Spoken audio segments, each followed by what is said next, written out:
Our next reading of Scripture comes from the Gospel of Mark, chapter 10, verses 46 through 52.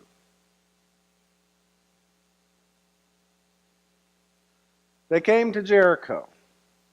As he and his disciples and a large crowd were leaving Jericho, Bartimaeus, son of Timaeus, a blind beggar, was sitting by the roadside.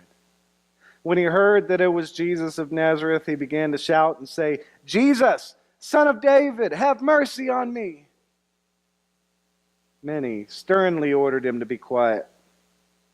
But then he cried even more loudly, "Son of David, have mercy on me." Jesus stood still and said, Call him here."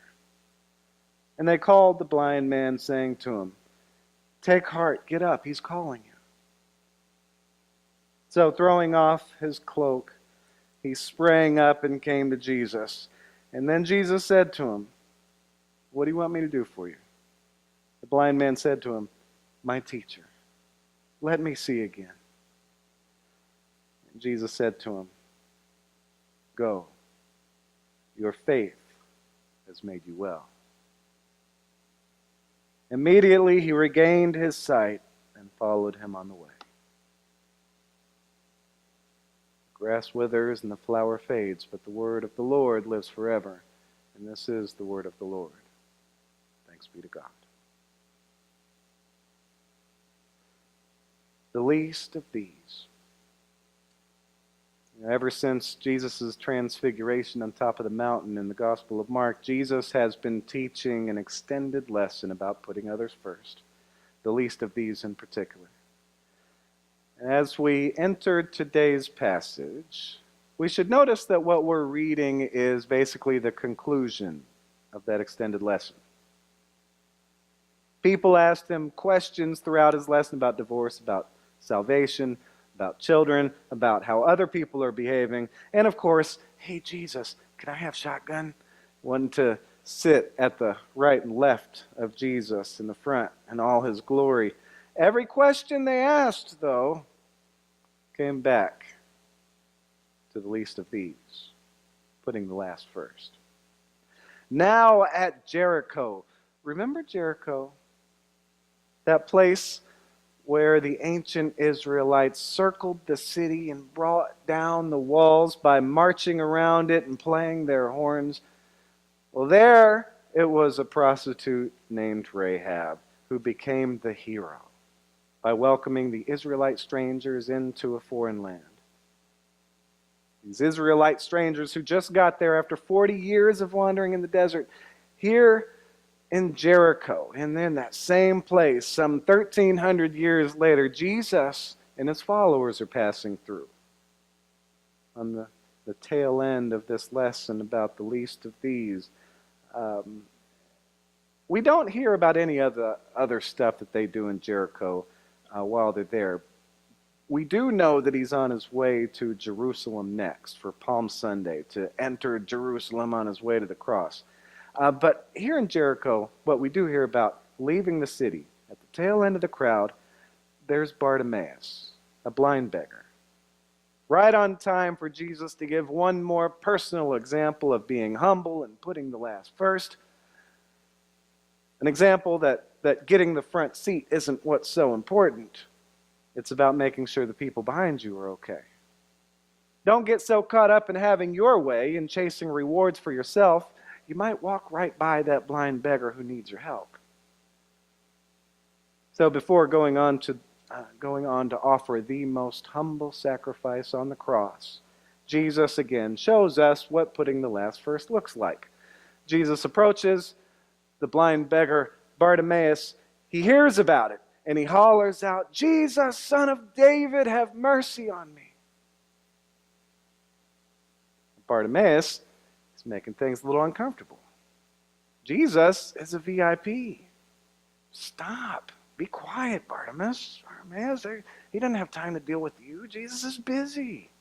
He's too important. So let's stop in the story right there. Who do you relate most to in this story? To Bartimaeus, the one calling out to Jesus in all humility and in suffering and all faith? Or do you relate more to the people in the crowd telling Bartimaeus to be quiet? Stop bothering Jesus. He's too important. They're trying to protect Jesus' schedule. You can go ahead and shout it out. Anybody want to be brave and say who you relate to more? Bartimaeus or the people in the crowd? No, nobody wants to shout that out. Well, if you're thinking that you probably relate more to the people in the crowd trying to protect Jesus' schedule, me too. Those of us who are prone to think like that, to think about the important people in the world, we got to protect their schedule, to be on their good side, and not let them be bothered with the people that aren't so valuable. You know, we've got important people in this world, people of value to us. And what can that guy offer? That blind guy begging.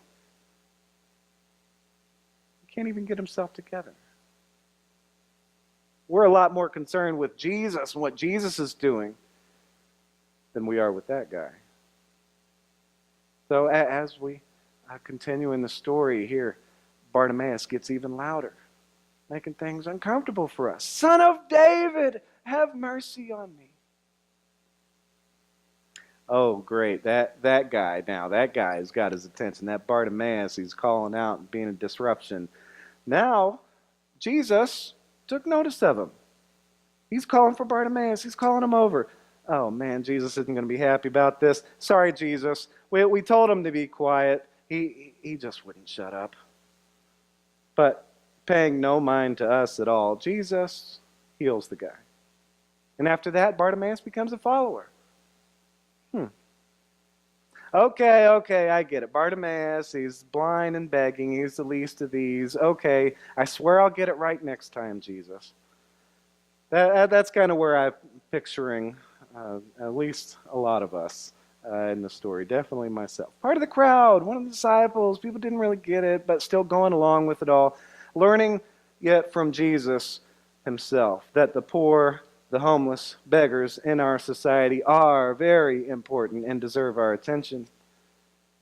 And if that's where we are, as part of that crowd, crowd of good, pretty well-off people, we've got jobs, we've got retirements, homes, bills, cars, and stuff. We're not struggling too much. We're doing all right. We're not perfect, but we're good enough. We make our donations. We make time sometimes to help the less fortunate. If that's us, then we need to pay real close attention to what Jesus says when he heals him. When Bartimaeus asks, "My teacher, let me see again." Totally humble, totally faithful, giving Jesus the title, "My teacher." Humbly asking the Lord for what only the Lord can give, "Let me see again." And Jesus' response, "Go. Your faith has made you well." That's what we need to pay attention to, because that's what got Jesus' attention. The depth of that man's faith. Do we have that deep of faith? If we're seeing the world as Jesus sees it, we will see that Bartimaeus is a very great man. We're going to see that man totally different than we might see him otherwise. One of the greatest people ever. Friar Michael Gillis, priest at Holy Nativity Orthodox Church in Canada, he shares some words from a widow who went from being one of us disciples in the crowd to being one of the greats in the faith. A widow who we would just hear the word and know she's gone through so much suffering, so much pain, so much grief, and we think of her as the least of these. We need to put the widow first. But she knows that she's pretty well off and she's able to take care of herself. She has stuff that she can give. So she thinks of herself as doing all right, not really one of the least of these, and she wants to reach out to the least of these like we're all taught to. And this woman is a woman who regained her sight. As some of those people who aren't quite able to really see like Jesus sees. When we realize that Bartimaeus, because of his faith, caught Jesus' attention, not because of his poverty, but because of his faith. When we realize that, we discover that it's not that poor fellow on the street, nor the awkward girl on the corner, nor the prisoner in the penitentiary, nor the acquaintance with cancer, who are the least of these. She says, no, it is I. I'm the least of Jesus' people. They may be poor or naked or imprisoned in body, but I am poor and naked and imprisoned in soul.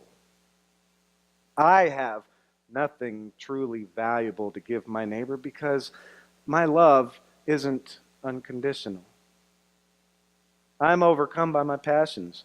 I'm naked of virtue and imprisoned by habits of selfishness and self-indulgence. Truly, I'm the foreigner. I'm the stranger. And if I'm the least, if I really know that I have nothing of value to give, then perhaps, I don't know, as consolation, as the least that I can do, I can help my brother who is merely poor on the outside. I can spend an hour with a lonely sister, not because my company is of much value, but because I too am lonely, far from my God's house. I know what loneliness is like. I also am comforted by being with another lonely person. It's the least I can do. It's the least I can do to share my bread, my clothes, my stuff. It's the least I can do because I am so poor of anything truly valuable. I have nothing but physical things to give, physical presents to share. It's not much. A widow's mite, maybe. That's what I have. And since I am the least, since I am the one whose soul needs to be fed and clothed and cared for, since I am the least of Jesus' people, then what happens to me on the day of judgment is, as far as I'm concerned, a matter of God's mercy. I have no hope to stand on the right-hand side, for I have nothing with which to feed those hungry for righteousness and thirsting for life. I have no virtue to cover my own sinful nakedness, much less the sinful nakedness of those around me. And I do not have the self-control, the patience, nor the wisdom to heal my own sick and imprisoned soul. How much more am I ill-equipped to heal the sick and imprisoned souls of those around me? I must rely on God's mercy. Like Bartimaeus, I can only cry out, Son of David, have mercy on me.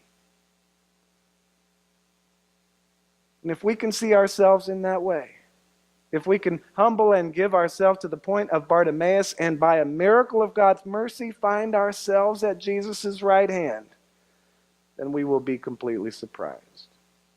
And we will be delighted to know that we did indeed care for Jesus when he was poor or naked or sick or in prison.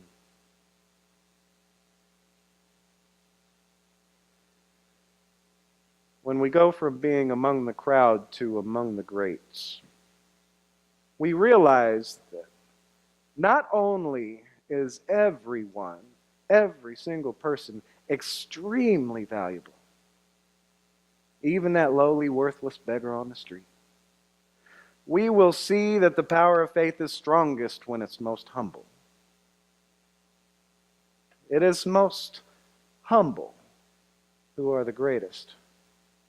The one with an ocean depth of faith to share with the world, the one who comes immediately when Jesus calls, the one who goes in Jesus' name when Jesus says go.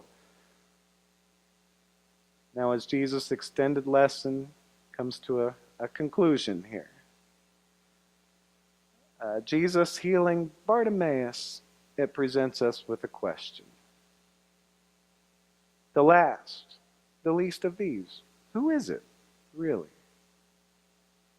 Is it the poor man? Is it the widow? Is it me? Who is among the greatest? As we stir, remember Jericho. Remember Rahab the prostitute who welcomed the Israelites into the promised land. And remember Bartimaeus, the blind beggar, son of David, have mercy on me. My teacher, let me see again. I think we are likely to be prone, at least, to be more like those people telling Bartimaeus to be quiet. So let us humble ourselves completely and turn to the Lord. May God have mercy.